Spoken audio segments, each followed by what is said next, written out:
Asset news, take a top stories in crypto, breaking down a bite-sized pieces. So today we're doing the live stream a little bit earlier because it is here in America, the 4th of July. So we're going to be doing a little celebration today. So I want to get some things out of the way and just do a quick update, just talk to everybody and try to do this a little bit faster and see how everything kind of flows. So we're going to go over today is, first of all, take a look at the market. And apparently I was wrong about how this market was going to react in the weekend.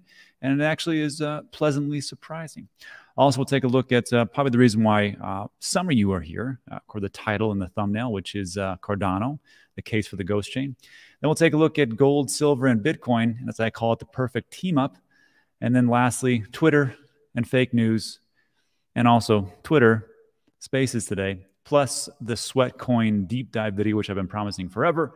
Is finally up and ready to be viewed on the second channel, Dan Degen. But before we start, let me make sure that we are all going good. Hey, everybody's here. Teishu, new moderator, another wrench up, Rentu Cheese, holding strong, Ada for the win. What's the meaning of ghost chain? Great question, Jack.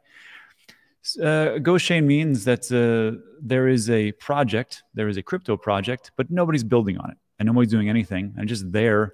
Just like a zombie company doing absolutely nothing. And we're going to talk about or make the case for why that is or is not for Cardano, because as time has gone on, it's amazing to me. I keep hearing the same things. Cardano is a ghost chain. Cardano is a ghost chain, and nobody builds on it, and no one's really going on, and there's the adoption is really crappy, and da-da-da. So I'm like, let's take a look at that. And I'm going to give you a slideshow where you can actually view it anytime you want to or send it to anybody you want to, so they can be aware of just how much of a ghost chain Cardano actually is. So let's break into it because we've only got 20 minutes today to get this video done, and that's with everything. So let's go. First up, market's improving. I can't believe it. Well, I can believe it because I got to be honest with you. Nobody's 100% right. I thought for sure this weekend will be awful because it's a 3-day weekend here in the States. It is Monday today, July 4th. The markets aren't open, which means everything is illiquid. And the only liquid market 24/7, 365 is crypto and digital assets. And you can see today, let me refresh. That can't be right. Or might be right. Yeah, look at that. Today, we're up 2.5%. Bitcoin's up 3.4, 19.7, Ethereum 1100, Tethered, nobody cares. USD, Binance Coin. I mean, everything's up today. It's a great day. I mean, it's in the green. Now, I'll be honest. I mean, we've got a long way to go to $3.2 trillion, our original market cap in the bull run. But hey, a win's a win, baby. And I'll take that today. So like I always say, if there's any green days and you happen to, I don't know, maybe buy when Bitcoin was at 17,000 and maybe when, Ethereum was down below 1,000. Maybe you want to take a little bit of profits, and I'm not here to tell you to always do that. Actually, yeah. I mean, that's what I'll be doing. Every so often, you can dollar cost average in, and you can layer out. If this is one of those times where you need money for rent and you're starving and can't afford food, then guess what? I would go with that. So, as always, the rules are below us. It's all gone. Don't invest more than you can afford to lose. Everything's a scam until proven otherwise. Don't leave anything on exchanges. Don't use leverage. 25, 50, 100x is a recipe for disaster. And lastly, take profits. And I think we can all agree we probably should have taken a little more in that bull run. Just saying. So that's what's going on in the market. And we can see also with on-chain analysis, I mean, there's nothing really has changed. Miners aren't selling. People are still taking Bitcoin off exchanges. People are still putting Ethereum on exchanges, meaning they'll probably sell a little bit, which is interesting. Taker buy volume is still holding steady. There's a buy wall. Leverage, people still want to play on leverage. Fine. I'm not a trader. And then, of course, the market value is still below 1, meaning it's a pretty good time to buy. But I still think we have a ways to go down. Again, I could be wrong. And because I am not the smartest person on this planet, I will still dollar cost average once a week and buy up Bitcoin, which I did yesterday on Coinbase because, Voyager isn't functioning. So what are you going to do? All right. So that's what we got for the market. Let's jump into the ghost chain part. So first of all, there's a nice little tweet that was put out yesterday late. And we're happy to report that today at 2020 UTC, the IOG team has successfully hard forked the Cardano testnet. This is an important next step in the journey towards the Vasil upgrade on mainnet. What the heck is Vasil? Well, we'll get into that. This is the tweet. So I like how I was always complaining about Cardano being slow, but I got to tell you, as we see more rug pulls and more issues come about, I start to appreciate the slowness sometimes. So they state we're now inviting stake pool operators, that's us, developers building Cardano exchanges, to commence their final testing and integration process. Vasil is a complex program of work. Projects will need to check backward compatibility, and SPOs will need to make adjustments. I'll talk to the team today about that. The community has requested a 4-week period following the testnet hard fork to allow for SPOs, developers, and exchanges to test and upgrade before we trigger the hard fork for the Cardano mainnet. So just so you know, usually when we're in the testnet, they want to check to see what kind of bugs and things they can figure out, and they turn everything on, go on live. So if you're looking for some price action, Cardano could potentially be one of those projects. The teams at Cardano and IOG, we can working closely with exchanges and DApp tool developers to the process. As soon as we're confident ecosystem partners are compatible, we'll submit an update proposal to upgrade Cardano to Vasil. What is Vasil? It'll bring significant performance and capabilities upgrades to Cardano. Well, what's that? Improvements include higher throughput, or TPS. We like that, through diffusion pipelining. And you can check out Charles Hoskinson's YouTube channel. He talks about pipeline quite a bit and how much it'll actually improve the process to a better developer experience via much improved script performance and efficiency, plus lower cost. Well, that's nice. You can make it faster and you make it cheaper. I don't know if Ethereum's listening, but that's kind of like what everybody wants. I don't know if they know that. I'm sure they do. The Vasil upgrade will also include Cardano cryptographic primitives improvements, greater interoperability for other blockchains, a tuned Plutus interpreter, and a new cost model, which will be all part of V2 scripts. Vasil upgrade is the most ambitious program of work we've undertaken. Whole community is involved thanks to Cardano community. So look, newsflash, not a developer, but I like to hear about these upgrades. I like to hear about the things that are moving forward. I like to hear about the whole thing about being cheaper and faster. But I got to tell you, have you used Ethereum? Honestly, it is. Let me turn this up a little bit. It is pretty cheap. I mean, when I was buying NFTs and sending things around to people, very cheap, very fast. So if they're going to make it even cheaper and faster, hey, so much the better. If you're trying to do things on a global scale with billions of tokens, I can see that. Which leads me to my next point. So I know people will say, well, who cares, Rob? Because I don't really care if they're upgrading or whatever else.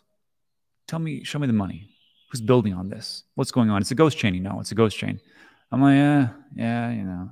And I just kind of just would listen to people, and I'm like, maybe. But I got to tell you, as time goes on, you just got to give people some facts. And here it is.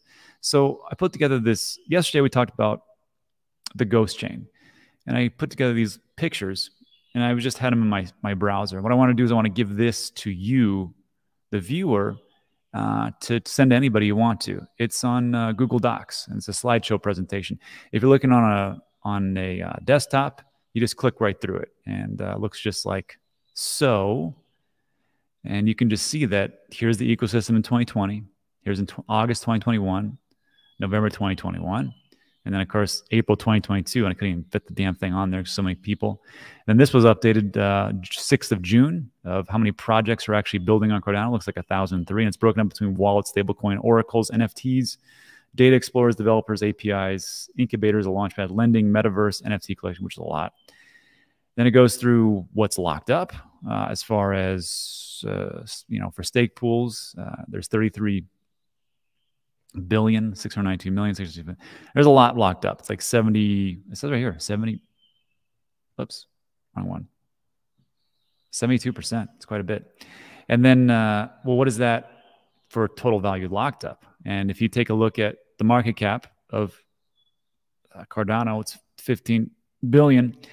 The staking market cap is 11 billion. Staking ratio is 71%. But then, of course, people will say, what about the other ones? Why don't you talk about those? What's going on? I'm like, calm down.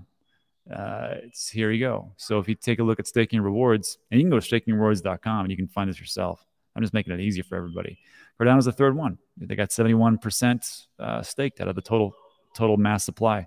Solana, yes, is 74%. And Ethereum is only at 10%. And they have grouped this by staking market cap. So yes, Ethereum is more. And then of course we take a look at DeFi.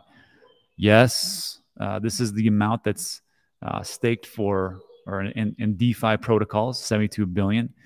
That's the total. Ethereum does have 45 billion. Bitcoin is not a big DeFi player, but it's still got 118.55 million.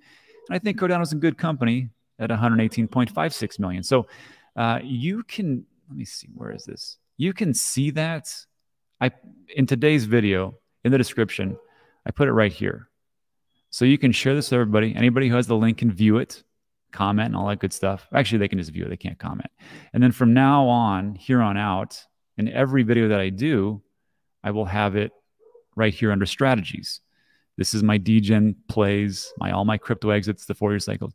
So I can be as transparent as possible, and you can share that with people. So let me know what you think. And then also, I get a lot of requests for this for some reason, the 4-year cycles. So I also did the same thing. I shared this slideshow with everybody so they can share with whoever they want to. So anyhow, that's the case for Cardano being a ghost chain or not. You can rip that apart and comment in the comment section. I'm sure I'll get it both ways, but it's just how it is. So let me know what you think, and let's go on to the next piece. Gold, silver, Bitcoin, as I call it, the new savings account for 2022 and moving forward. So the reason I talk about this today is because I see some problems with our market and trying to gain a foothold. And gold and silver has been around, millennia. They don't have issues with, customers and anything like that. But I think we're trying to do the same thing, aren't we? We're trying to get out of the system, out of the fiat system, trying to break free from government control and all the different crazy money printing. So, like, when I see these things, like this is Rob Keens. He's from Gold Silver Pros. I've had him on the show. Actually, I had him in my house over in Puerto Rico. We did a video together. And he is a big fan of Mike Maloney. And Mike Maloney, if you don't know, is a Bitcoin. Well, he's a gold guy originally, but he's also big into Bitcoin. He made this great video. And he talks about how the Russian gold ban speeds up the Great Reset. And I linked all his videos, or linked to his website or his YouTube channel, so you can check it out. But to me, I just think, like, I know we fight a lot with gold and silver. I just don't understand why we do that. I think really, if anything, we should be the ones that should be locking arms and arm together to actually, beat up on the government. But it's just my musings and thoughts, and especially in this bear market, maybe just something to consider. I'm not that biased, and I'm open to new ideas. So I will link that video in the description. You can check it out. And then also, another great thing, because I follow Rob and Mike on Twitter. I posted this on Twitter yesterday. Yeah, yesterday or a couple of days ago. And if you're not following me on Twitter, this is what I usually do is I put all my stories and things and thoughts on Twitter first. I have people kind of flesh it out and comments and tell me where I'm wrong or where, to dig in deeper. This was a great one. It was Lauren Fix. I don't know who that is. She says, still want to buy an electric vehicle? Here's a Tesla charging line in California. And if you take a look at the video, you're like, man, it's... When I looked at it, I was like, wow, maybe I shouldn't buy an electric vehicle, because look at all these stations that are just, backed up a mile long. And when I did this, I got a lot of great responses, which is, hey, this is not true. Different places in like Texas and New York and different states and even different countries. He goes, we don't have that problem. And then, of course, someone told me that, hey, did you know that's a video from a long time ago at one specific place, which they opened up a ton of more supercharger stations. And I was like, huh. So what I did was just stories like this. I like when people come to me and give me the information I need to know. And I said, hey, thanks everyone for sounding off. Looks like this is a rare phenomenon, as most people charge at home. I'll leave this up so people can see all the responses and get educated. And that's the same thing we're going to do with crypto. Like, I see a lot of different things about Cardano being a ghost chain, and the different rumors and rumor mills about Celsius and Voyager and Three Arrows Capital and things like that. And we kind of flesh those things out on Twitter. And I think there's a lot of great information, a lot of sleuths out there. So I want to say thanks to everybody, and Twitter is one of those places. And lastly, we're having a Twitter Spaces today this is in 8, 9, 10, 11, like in 4 hours or so. And it's going to be me and my boy, Alex Fazl from Swissborg, Crypto Slate, Michael Rosmer, and Akiba Blade. I don't know that person, actually, unfortunately. And we're just going to talk about how inflation can affect Bitcoin. So if you want to, I link that in the description. You can check it out later. Just follow me on Twitter. And then lastly, we did the Sweatcoin giveaway yesterday. So again, I know I've been talking a lot about Sweatcoin. And first of all, no, they don't pay me. Second of all, yes, it's free. It's a 100% free app. And there's always these big questions about it. It's like, Rob, why do you talk about it? Well, it allows you to walk and get exercise, and then you get sweat tokens, and you can buy stuff on there. So I thought that's pretty good. Then also, all these sweat that you get and will get airdropped to you on September 12th, you'll get crypto. Not in the United States, and we're actually going to talk about that. Or I talk about that in the deep dive, which I just went live on Dan Degen.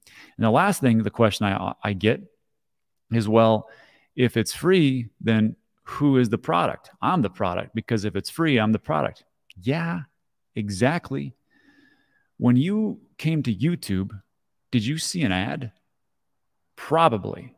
You're the product. It's the same thing over on this app right here. You're going to see ads. And I've been using this for 2 months. You're going to see either ads, or if you want to and don't want to deal with the ads, you can sign up for premium, which is what I do on YouTube because I'm sick of the damn ads. So yes, that is true. You will see ads. You will see products that you can purchase for Sweat. If you don't want to download, it's okay, but it is free. And then when the TG event, or the token generation event, comes September 12th, you'll get free Sweat crypto. In the United States, a little bit different. And I talked to the CEO on this deep dive, and you can check it out. Links in the description. The other big question is, well, if they're tracking my steps, that means Big Brother knows me everywhere. And of course, also they're selling this data to all these places. Look, in the terms and conditions, they state they don't do that. In the white paper, they say they don't do that. I asked the CEO directly, do you sell this data to somebody? And he said, no. So I can just tell you what I know. Are they lying straight to my face? I don't think so. But I have been lied on this channel, as we've figured out recently. So I can't make it any clearer. This will probably be one of the last times I talk about this. The only thing I'm going to talk about Sweatcoin later on is just who, because every month we're going to do these giveaways. If you can beat me in the steps, then I'll do one of three things. You can come on the show, I'll pay you 50 Sweatcoin, or I'll do a live portfolio review. And all you got to do is download the app and check it out. Again, it's free. Yes, you're going to see some ads. Might get some crypto. And no, you don't have to buy the Sweat tokens or whatever else, because I don't know. It's just not 2017. That's the big thing. It's not 2017. It's not a bunch of pump and dumps. And then also for me, for this project, I'm going to pay them a lot to get into this project. I just didn't tell you right now. And that's what's up. So anyhow, that's what we got. We'll do a quick 5-minute Q&A, and then we'll go from there. And let me know what your questions are. So let's go into it.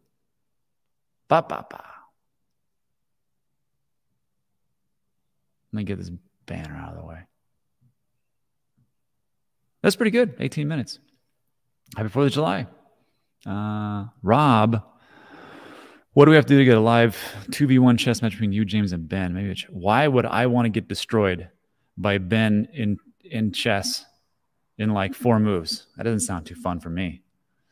All right. Why would you consider doing a live explore demo of Corning? Yes, I would.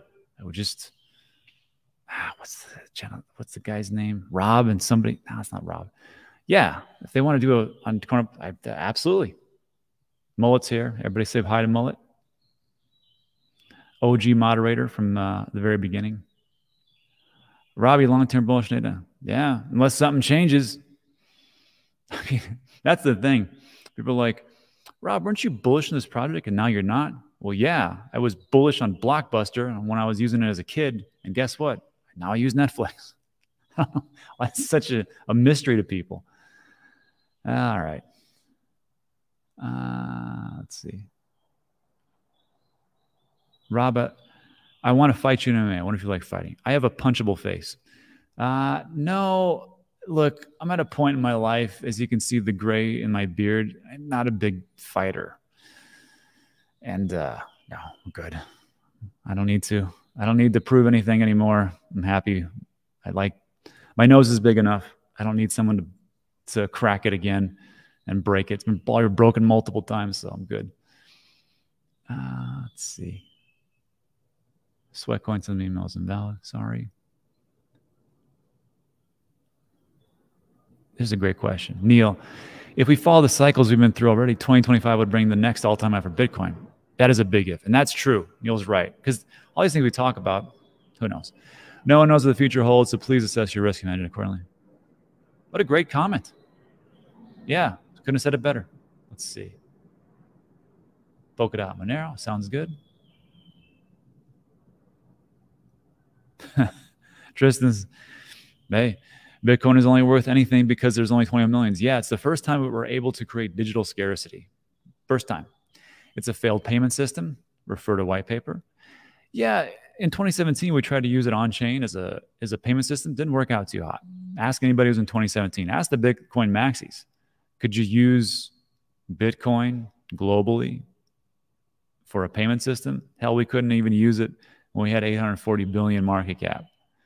It was super slow and got super expensive. You're in a third world country, you're not paying 14, 15 bucks per transaction. That's kind of what it was back then. And we figured out pretty fast as it went from no adoption to some reasonable adoption. And they're like, whoa, we can't do that. That's not me. That's just the facts. Now we got Lightning. So, and I think Lightning works pretty well. I need to really start using the Lightning Network. Someone had a great comment. They said, you should just use Lightning Network and then pay for Bitcoin and have it sent to your ledger. Oh, yeah. Devin says, hey, Rob, any sand beach volleyball in Texas? Yeah, there's a place called Woolies in Austin. There's a bunch of places in Austin to play. There's like where the future pros play.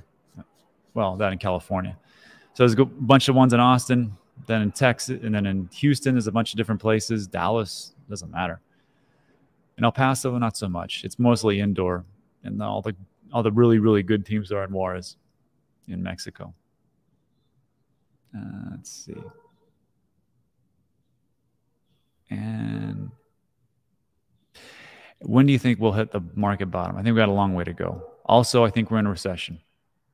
Today's the 4th day of the month, and we talked about the recession yesterday when the Fed gave their predictions. Looks like we're negative 2.1% for GDP. So on Tuesday, when everything kind of opens up, you're going to hear a lot of talk about recession, and you're going to hear a lot of people complaining, and you're going to hear a lot of people that are concerned. So just expect the dip coming in. So I don't think this is the bottom at all.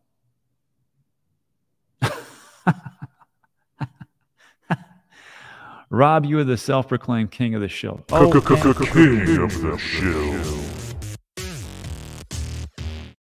Yeah, so any coins that I hate, if they're making you money, I could really care less. Really. I don't really hate. No, not really. I mean, like, there's things that I get annoyed about. There's communities that I can't stand. But the coins themselves, not really. Doesn't really matter. Yeah, let's see. And then we'll get out of here in a minute. Let's see. Neil says again, we're in the thick of the recession. Rob is all right. Classic. Raj, you sell coins? No, that's up to you. And remember all those people who were telling you that Bitcoin's going to 150K? I was one of them. And if I tell you right now that I think it's going to go lower, do you think, am I 100% accurate? No. And that's why, even though I'm pretty damn sure we're going to go lower, I'm still dollar cost averaging every Sunday. Because guess what? Every time you think you know what the market's going to do, it kicks you in the teeth and does something opposite. So that's it. Every time I'm 100% sure, teaches me a lesson. Another day in paradise in Pittsburgh, Pennsylvania. What are your thoughts on Coinbase Global? $950. We're talking about the stock price. Look, I think it's a potentially a distressed asset. And I got to tell you, I think there's a lot of room for expansion if Coinbase, if some of these other places fall. Consolidation. We see that with Amazon. We see that with social media companies. We see that with all companies everywhere throughout the world. So as other companies collapse, they start to get absorbed and bought out. And then, of course, the companies that make it become the new powers. So I think Coinbase could, if they just hang on, they should do all right. Yeah. If you're 90% right, you're 100% wrong. And that's it, guys. So look, I want to keep this short because I got to get out of here and do some things. But thanks for stopping by. Again, all the links are in the description. I would really like everybody to check out, where is it? That deep dive. It's long. It's a long video, but I do have timestamps in here, so you can check out exactly what I'm talking about. We go over the white paper. I talk about how big the community is, and again, that was a good one. And I just talk about, like, it took them 11 days to get to 1 million wallets. Then it took them 20 days to get to 2 million wallets. And then we talk about how on June 20th, they were labeled the #1 app in health and fitness with over 100 million downloads. So I think it's going to do well. And then, of course, over here, here's the team interview. There's Ophir, marketing officer, and Oleg is the CEO. And again, it's a free app. The airdrop's going to be free. Yes, you are the product. No, they're not selling your data, and it's all right there for you. So you can check it out. But I'm going to be using this for a while. I think it's all right. And then, of course, if you're looking for where to go, those links for this video for the Cardano Go cycle, it's right here at the very top. 4-year cycles are here. Sweklandino, Mike Maloney vids, and everything else. All right. That damn bugs. All right. So that's it for today. So thanks so much for stopping by. I appreciate it. And we'll see you on the next one. Enjoy the